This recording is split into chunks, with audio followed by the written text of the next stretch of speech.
Ada yang mengatakan kalau kita belajar tafsir, ya kan, Siddhartha Gautama itu ada yang menyebutkan bahwa itulah Nabi Zulkifli. Oh, Jadi Zulkifli itu, ini orang ahli tafsir ya. ahli tafsir. Ahli tafsir. Jadi Zulkifli, bahasa Arabnya kan bukan Zul, tapi Zulkifli. Okay. Zul itu pemilik. Kifli itu dari kependekan dari Kapilawastu. Jadi pemilik Kapilawastu. Dan itu Siddhartha Gautama. Jadi seperti itu kalau ngaji tafsir gitu loh ya. Okay. Di Islam ya itu ada pertanyaan dari antara imam-imam itu ya. Saya punya bukunya soalnya. Jadi mempertanyakan masalah reinkarnasi atau kelahiran kembali. Ayatnya ada. Cuma mau nggak membaca ayat itu dengan tenang begitu. Itu jelas.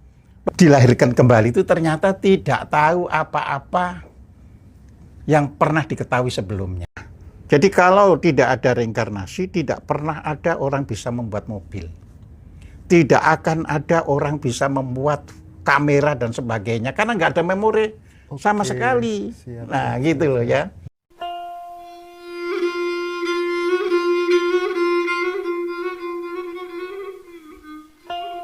Nabi itu jumlahnya kan ribuan. Nah, tapi di kitab-kitab yang kita pelajari, itu kenapa Nabi itu semuanya dari Timur Tengah? Kok nggak ada yang dari Jawa, misal? Kayak gitu, Pak. Atau semua Nabi itu memang, kalau gitu kan Tuhan nggak adil, Pak. Kenapa kok harus dari Timur Tengah? Kok nggak dari Jepang, misal? Atau dari Madura, misal? Ya, begini, Mas. Nabi itu kan bahasa Arab. Ya kan? Sama dengan Rasul itu bahasa Arab. Ya. Sehingga orang yang mengatakan Nabi dari Timur Tengah ya karena Nabi itu sendiri dari bahasa Arab. Tapi kalau esensi itu Nabi dalam pengertiannya secara esensial itu Nabi, bukan bentuk kata Nabi. Ya, Nabi itu apa sih? Orang yang bisa nerima WC dari Tuhannya. Ya, kalau dari sana disebut orang bisa nerima wahyu. Kalau dari bahasa Jawa kan nerima wise. Ya itu kan sama saja ya kan. Orang yang bisa nerima wahyu, orang yang bisa nerima wise, ya itu sama saja. Ya. Nah, itulah Nabi. Tetapi budaya itu menempatkan ya manusia itu yang menjadi nabi itu berbeda cara untuk mendidik umatnya. Di Timur Tengah ya karena budayanya itu budaya yang secara geografis, secara hunian itu adalah ekstrim. Jadi perlu sosok-sosok yang harus berani menunjukkan dirinya itu Nabi. Ya, kalau tidak begitu tidak diikuti. Ya, sedangkan di sini anak kecil ya dengarkan orang tuanya, kalau orang tuanya itu jujur ngomong dengan baik langsung sudah ngikuti. Kan pesan Nabi itu kebaikan, bukan pesan yang lain-lain. Ini yang harus dipahami ya.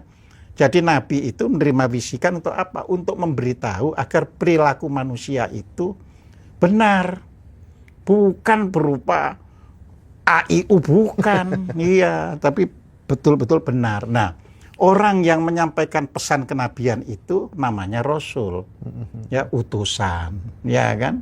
Jadi seperti itu. Nah makanya utusan itu ya banyak di kita itu ya. Aku diutus untuk ini ya. Selama dia itu menyampaikan ya kan, diutus oleh mbah untuk menyampaikan ini untuk amanat ini ya sudah selesai ya. Jadi di situ. Nah, makanya di sini kita yang harus memahami jadi bahasa sana ya harus dipadankan dulu sebenarnya kalau bahasa kita itu apa. Nah, Rasul menyampaikan ya secara hadis tentunya ya. Secara hadis itu Nabi itu ya sampai 40.000 ya. Itu sebenarnya ya bukan hitungan 1, 2, 3 sampai 40.000, artinya banyak sekali di dunia ini ya. Nah, sedangkan kalau di Al-Qur'an itu banyak Rasul yang tidak kami sampaikan kepada kamu. Jadi artinya yang disampaikan itu hanya yang bisa dimengerti oleh orang Timur Tengah. Gitu loh ya. Siap. Ya kan orang Timur Tengah nggak ngerti nanti kalau diberitahu Rasul dari Jepang, kan nggak ngerti ya kan. Jadi yang disampaikan di Al-Quran, di Alkitab itu ya yang dimengerti oleh orang Timur Tengah. Ya, makanya di Al-Quran di beberapa ayat dikatakan, dan kami utus banyak Rasul, tetapi hanya sebagian saja yang kami beritahukan kepadamu. Oke. Ya, yang diberitahukan tentunya yang dimengerti oleh masyarakat di Timur Tengah. Kalau yang jauh-jauh ya tidak. Makanya di surat Ibrahim, surat 14 ayat 4 itu dikatakan, dan kami tidak mengutus seorang Rasul pun ya, kepada suatu kaum kecuali dengan menggunakan bahasa kaumnya, agar Rasul bisa menjelaskan dengan terang. Nah coba kan, kalau Rasul Jawa terus datang ke Arab kan nggak bisa menjelaskan dengan terang. Jadi di situ Sesuai kultur yang ada. sesuai dengan kultur yang ada, ya kan. Ini yang harus dipahami gitu loh. Tapi memang kita juga harus paham itu tadi kan, Dajjal ini ada di dunia. Ya, dia itu jangan sampai orang Indonesia ini bangun, jangan sampai orang Indonesia ini bangkit. Ya, harus dibuat tidak bangkit. Dinabobokkan ya. Nah, dinabobokkan, ya. Jadi didoktrin ini itu, ya, sehingga kitab yang sebenarnya itu pengajaran petunjuk yang baik menjadi tidak halus, tidak lembut, ya, menjadi keras, Kaku gitu. kaku. Nah, jadi seperti itu, gitu loh. Ya. Oke. Soalnya saya sendiri belajar dari Buddha, ya. Saya mempelajari siapa itu Buddha. Ciri-ciri Buddha ini kok sama ya, mirip-mirip dengan nabi-nabi yang saya pelajari. Jangan-jangan salah satu dari mereka adalah Buddha itu atau seperti apa gitu loh. Oh iya, makanya ada yang mengatakan kalau kita belajar tafsir, ya kan, Siddhartha Gautama itu ada yang menyebutkan bahwa itulah Nabi Zulkifli. Oh. Jadi Zulkifli itu, ini orang ahli tafsir ya. Ahli tafsir. Ahli tafsir. Jadi Zulkifli, bahasa Arabnya kan bukan Zul tapi Zulkifli. Okay. Zul itu pemilik. Kifli itu dari kependekan dari Kapilawastu. Jadi pemilik Kapilawastu, dan itu Siddhartha Gautama. Jadi seperti itu kalau ngaji tafsir gitu loh ya. Oke, Pak Kojim, balik nih kita ke Timur Tengah. Saya membaca di kitab-kitab itu ada beberapa daerah di Timur Tengah, terutama di kota Mekah dan Madinah. Nah, ini dua kota ini itu tertulis bahwasannya orang selain Muslim itu dilarang masuk ke sana. Nah, ini menjadi pertanyaan besar di benak pikiran saya. Kenapa? Wong kita juga sama-sama makhluk, sama-sama manusia, kan gitu. Mungkin ada jawaban yang bisa kita sampaikan sore ini. Iya, secara Al-Quran tidak ada masalah. Tapi itu kebijakan politik dari pemerintah Arab Saudi, ya. Ini yang harus kita pahami, ya. Jadi kalau secara Al-Quran misalnya tidak ada mengatakan, orang-orang yang bukan Islam harus ada di sini, itu ya nggak ada, ya. Tetapi khusus kota Mekah dan Madinah itu sejak pemerintahan Khalifah, ya, jadi Umayyah sampai sekarang itu dilanjutkan terus-menerus. Nah, jadi seperti itu, ya. Nah, disinilah kita harus memahami, ya, karena proses yang terjadi di di dalam dunia ini kan agama, budaya, politik, kekuasaan itu saling berkelindan, saling tali temali, ya. Jadi di situ, karena misalnya Islam karena lahir di tanah Arab ya berkaitan juga dengan budaya Arab. Begitu pula agama Yahudi, agama Nasrani karena lahir di Yerusalem ya berkaitan juga dengan dunia sana. Terus karena Yerusalem dan Arab itu juga relatif dekat, jadi ada juga saling ini, ya, saling kadang-kadang terjadi pertemuan, kadang-kadang terjadi penolakan, jadi seperti itu, ya. Jadi itu kita harus paham. Berarti itu memang murni politik ya, Pak? Iya, jadi artinya tidak ada penjelasan secara konkret, ya, bahwa, ya, orang selain Islam itu tidak boleh ada di Mekah dan di Madinah. Secara konkret, secara qat'i, ya. Kalau ada itu penafsiran. Tafsir ya. Tafsir. Kita harus bisa membedakan tafsir sama real di ayat itu, ya. Jadi seperti itu. Oke, berarti ada kepentingan di balik Oh iya, itu semua. ada. Jadi di situ. Ya.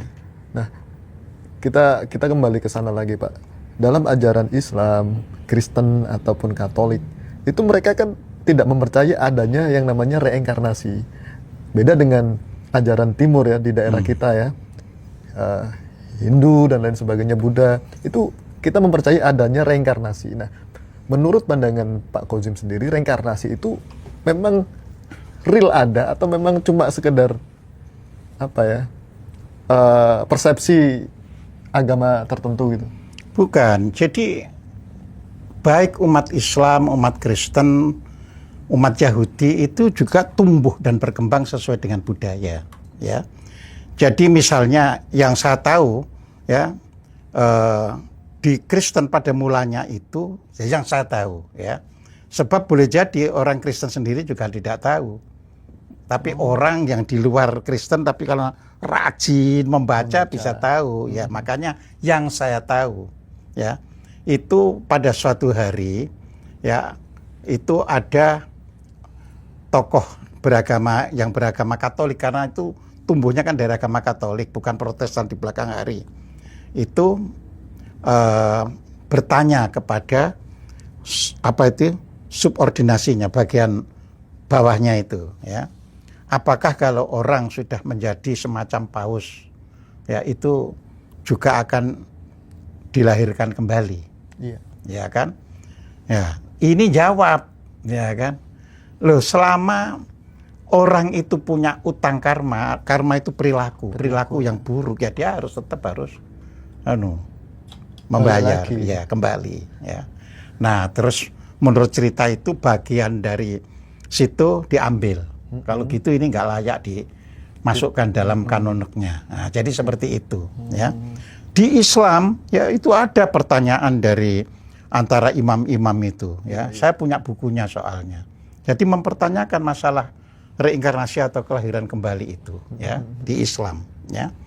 Jadi di situ di zaman apa itu, misalnya Imam Ghazali, ya, itu juga antar filosofi Islam, filosofi itu saling bertanya. Cuma berbeda apa itu caranya. Jadi kalau dulu imam-imam itu begini, ya. Kalau manusia itu dilahirkan kembali, bagaimana caranya Islam mempersingkat kelahiran kembali itu supaya tidak berulang-ulang itu. Nah, jadi bukan begitu, ya kan? Ya, sama di Al-Qur'an misalnya kan dikatakan kan pada surat 11 ayat 15, ya. Itu ditegaskan, ya. Jadi bahwa, ya, barang siapa yang menghendaki kehidupan dunia dan perhiasannya, ya, niscaya kami penuhi. Lah, artinya orang yang menghendaki kepengen beli mobil akan dipenuhi. Tapi kan kalau ayat itu dimaknai tidak ada reinkarnasi kan nggak bisa terpenuhi. Nggak bisa terpenuhi. Iya, ya Harus kan? melalui reinkarnasi dulu. Lah iya kan? Jadi di situ, ya. Jadi dan tidak dirugikan sedikit pun. Ya, ayatnya ada. Cuma mau nggak membaca ayat itu dengan tenang, begitu. Itu jelas. Barang siapa yang menghendaki kehidupan dunia dan perhiasannya, niscaya kami penuhi dan tidak dirugikan sedikit pun. Oke. Ya, itu satu. Ya kan? Terus misalnya pada surat Al-Ghafir, surat 40 ayat 60. Ut'uni astajib lakum, ya. Berdoalah kepadaku, pasti aku kabulkan. Loh, tapi sekarang banyak orang berdoa nggak dikabulkan hari ini. Apa Tuhan salah janji? Nah, ini kan perlu. Oh iya, dikabulkan itu kan kamu berproses, ya. Iya. Nah, berprosesnya itu misalnya disebutkan pada surat Al-A'raf surat 7 ayat 25. Dari bumi itulah kamu dihidupkan, di bumi itulah kamu dimatikan, dan dari bumi itu pula kamu akan dibangkitkan, dikeluarkan. ya. Dikeluarkan. Iya, dikeluarkan. Jadi menggunakan kata yukhrajun, ya. Kalau kamu berarti tukhrajun, ya. Jadi jelas di situ, ya. Artinya nggak kemana-mana, ya. Kemudian, ya kecuali tadi sudah lunas, kan ini masih ada Sangkutan kan, ya, tanggungan ya. Kalau sudah lunas ya enggak, kan gitu kan. Terus misalnya pada surat An-Nahl surat 16 ayat 78, ya kan, dikatakan di situ bahwa kamu dikeluarkan. Nah, dengan kata juga yukhrajun, khoroja, sama kata-katanya, dikeluarkan dari perut ibumu, ya, dengan tidak tahu sesuatu pun yang pernah kamu ketahui. Kemudian diberilah kamu penglihatan, pendengaran, dan fuad. Nah, jadi jelas. Jadi orang dilahirkan kembali itu ternyata tidak tahu apa-apa yang pernah diketahui sebelumnya. Terus memorinya kemana, Pak? Apanya? Memori di kehidupan yang sebelumnya itu. Loh, kan gini kan, memori itu ya akan bisa kita pakai kalau kita sudah tingkatannya itu tinggi. Seperti misalnya orang yang bisa menemukan kayak komputer sekarang ini sudah punya memori. Nah, kalau orang bodoh kan nggak punya memori itu, ya. Sehingga ketika lahir dia memang tidak tahu apapun. Tapi begitu sudah tumbuh, langsung dia terbuka. Nah, jadi di situ langsung dia, loh, aku kok tahu ini ya, aku kok tahu ini. Nah, jadi di situ, ya. Jadi disitulah. Jadi kalau tidak ada reinkarnasi, tidak pernah ada orang bisa membuat mobil. Tidak akan ada orang bisa membuat kamera dan sebagainya, karena nggak ada memori sama sekali. Siap, nah, gitu loh ya. Jadi kelahiran kembali itu berkaitan dengan kemajuan zaman itu sendiri. Jadi menolak adanya kelahiran kembali berarti menolak adanya segala teknologi peralatan dan sebagainya itu. Ya. Karena kan kalau nggak ada memori sama sekali, nol lagi seperti itu. Gitu loh. Jadi orang itu, saya pernah bahas di sini 7 lapis kesadaran. Ya, kalau kesadarannya itu baru sampai emosi, ya tidak punya memori untuk membuat apa-apa. Ya. Tapi kalau dia kesadarannya sudah sampai lapisan yang lebih tinggi, ya kan, lapisan kelima misalnya, nah dia akan ingat. Ya. Jadi seperti itu. Ya. Makanya ada orang terus dia bakat ini, bakat itu karena punya memori. Punya itu. memori. Iya, gitu loh. Ya. Nah, apakah orang, Pak? Ini kan reinkarnasi kan, mati, kembali lagi, lahir lagi. Apakah kelahiran kedua misal itu akan menjadi sosok manusia atau sosok makhluk hidup yang lain atau seperti apa? Tergantung. Ya, bisa menjadi manusia tetap. Tapi nasibnya misalkan karena banyak perilakunya hewan yang dia lakukan sehingga lahir lagi sebagai manusia tapi perilakunya masih seperti hewan, ya kan? Bisa kejebak, mau lahir lagi itu kan sama dengan kita melihat peta kita mau turun, ya, kejebak. Oh, yang ada kok hewan dimasuki, makanya ada hewan yang kamanungsan istilahnya, ya, dekat dengan manusia, ya, itu kan minta dikasih sayangi supaya nanti kalau dia meninggal sudah mati hewan itu tidak jadi hewan lagi. Kembali lahir seperti manusia lagi. Jadi itu tergantung kan gitu kan. Iya. Perbuatan kita di kehidupan sebelumnya, Pak. Betul. Ya. Kan manusia itu bisa ada tersesat dan sebagainya. Ya. Jadi kalau dia tidak jatuh ke hewan atau ya dia lahir tapi ya perilakunya masih seperti hewan juga. Jadi di situ. Makanya di dalam ajaran leluhur itu ada begini, ada orang itu dilahirkan tapi secara wadahnya saja yang rupa manusia, ya. Sedangkan perilakunya ya belum manusia. Ya. Terus ada orang yang dilahirkan, artinya wadahnya manusia, tapi dia sudah bisa ngikuti aturan manusia. Itu golongan tengahan, ya. Jadi ngikuti manusia tuh gini, kalau dia bekerja pada orang yang suka korupsi ya katut korupsi. Kalau dia bekerja pada orang yang baik, katut berbuat baik. Tapi yang bawah tadi enggak, dia memang tidak ada kapasitas untuk menjadi baik itu, ya. Kecuali seperti jadi budak, memang baiknya itu dipaksa, ya kan. Kalau yang tengah ini baik itu tinggal sopo yang diikuti, ya. Nah, yang lebih tinggi, ya, itu ia dilahirkan sebagai manusia dan dia langsung mengenal kebaikan itu dari dalam dirinya. Sehingga gampang sekali menerima ada pelajaran dari orang seperti sudah met aja. Dan itu kita juga tahu kan ada orang yang demikian kan. Ada. Padahal dia baru tahu aja sudah langsung berbuat baik. Benar. Ya, tapi ada yang sudah diajari sampai nggak bisa-bisa kan gitu. Bahkan ada anak tingkat SD yang sudah bisa ikut kuliah juga. Betul. Mungkin seperti itu Pak ya. Seperti gambarannya. itu. Nah, ya kan? kita bicara lanjut nih reinkarnasi. Ketika ruh kita keluar dari raga kasar kita Pak, itu kan alam kematian. Nah sebenarnya ruh kita di alam kematian itu ditaruh di mana sebelum kita lahir kembali Pak? Begini ya. Jadi kan alam ini istilahnya kan ada alam kasar. Alam kasar. Ya, jadi bumi ini adalah alam kasar, ya kan?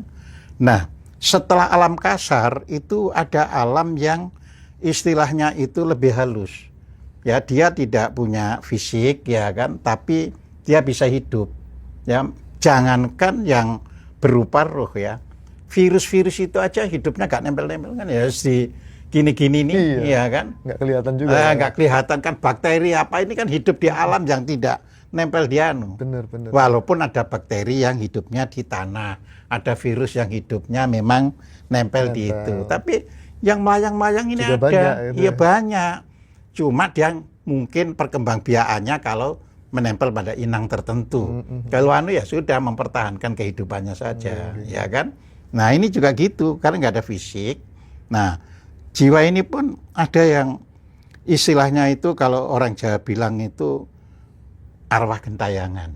Ya, itu kan karena dia pas keluar itu mungkin karena dulu perbuatannya buruk kan, sehingga ketika keluar dari pintu jasmani ini dihadapkan pada hal-hal yang menurut dia menakutkan sehingga nggak bisa lewat jalannya.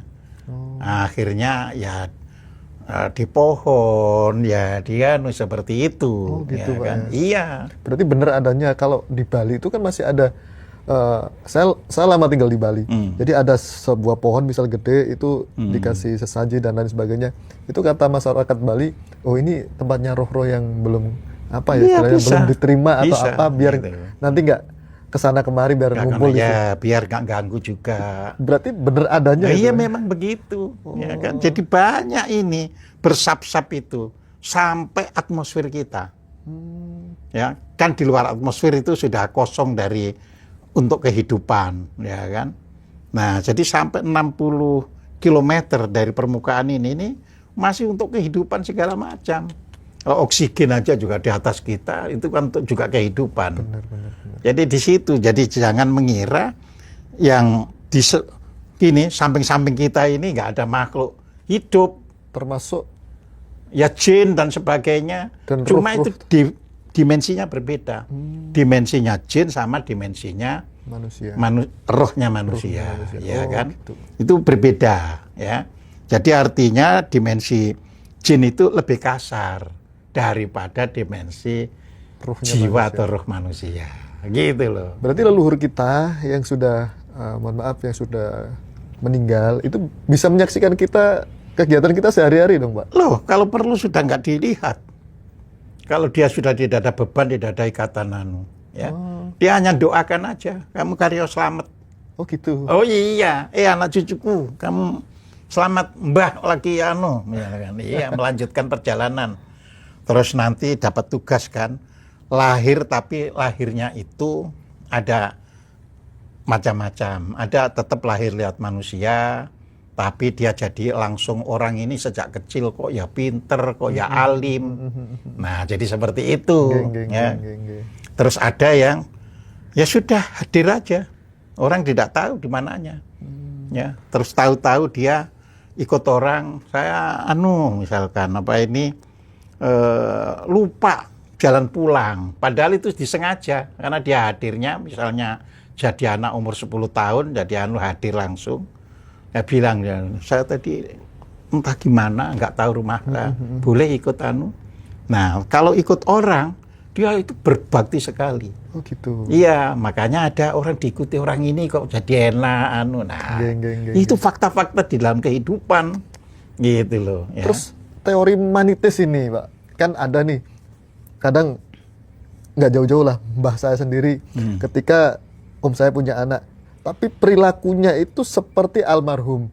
Akhirnya bahasa ini mbahmu ini. Bahkan anak itu manggil mbahku itu nggak mau panggil mbah itu, panggil nama gitu loh. Itu mungkin nggak masuk ke? Iya mungkin, tapi itu sebenarnya bukan menitis.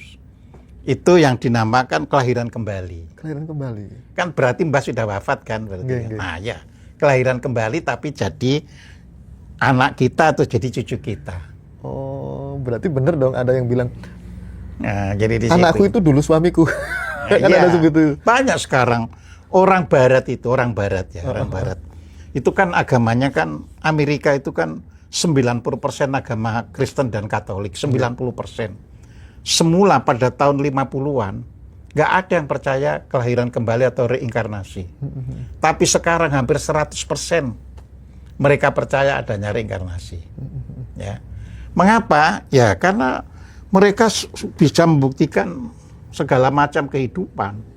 Ya, beda dengan di negara-negara berkembang kan, hanya doktrin kan.